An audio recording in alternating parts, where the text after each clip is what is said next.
From the perspective of the universe, everything is growing less complex.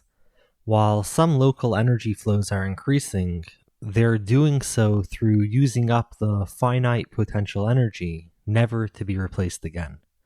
It now appears that the universe is expanding too fast for the mass they're in to pull it back, so no gnab gib is awaiting our cosmic home. But for clusters of galaxies and the galaxies they contain, for a time, activity will continue. Stars will continue to form until there isn't enough gas left, and with stars having started dying around 13.7 billion years ago until today, they're going to continue to die until they are no more. Closer to home, our sun turns out to be an unreliable long-term dance partner. Our planet will become increasingly difficult to live on across the long term as the brightness of the sun increases and disrupts necessary biological processes and eliminates the oceans, and eventually, with no life remaining on Earth, a runaway greenhouse effect will set in 4 billion years from now and melt the surface. And unless something else occurs to our planet, it will be swallowed up in around 7.5 billion years by the sun as it expands in its death throes. What about our descendants? Well, perhaps they'll have colonized planets of nearby stars at that point, and will be able to extend Earth's life history onto new worlds.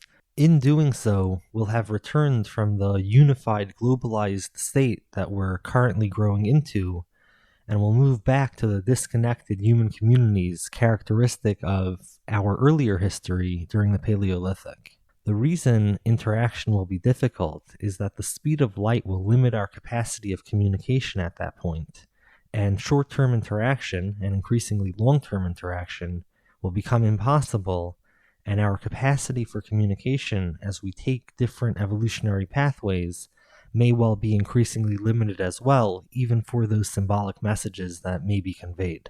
Beyond colonizing other planets, there is also the possibility that some or all humans, or their descendants, may construct space's equivalent of an oceanic raft with spaceships wandering through space. Aside for our possible cosmic survival in whatever form our descendants may take, what of the nearer term, before our planet necessarily becomes uninhabitable? Will innovation and growth in production continue?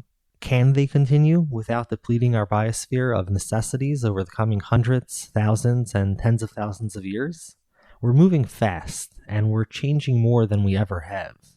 And the laws of physics don't suggest neat predictions for our short-term fate in the way they do for the universe, stars, and to an extent planets. Will the short term see increased flourishing as the riches of the Industrial Revolution extend further still? Or will we perhaps see depleting resources and the correspondingly increased competition through warfare rather than innovation? Will our increased release of carbon into the atmosphere, ever since the start of burning more coal in Britain, reach the point where our atmosphere enters into a positive feedback loop and our planet warms dramatically? If global inequalities, depleting resources, a heating atmosphere, and increasingly powerful weaponry don't send us into a more apocalyptic reality, though, assuming things continue as they are and the Malthusian cycle is further staved off, then for the near term, we'll grow more globalized and more wealthy across the board. The modern state will continue to transform human lifeways from the agrarian style and beyond, and I will go to sleep tonight.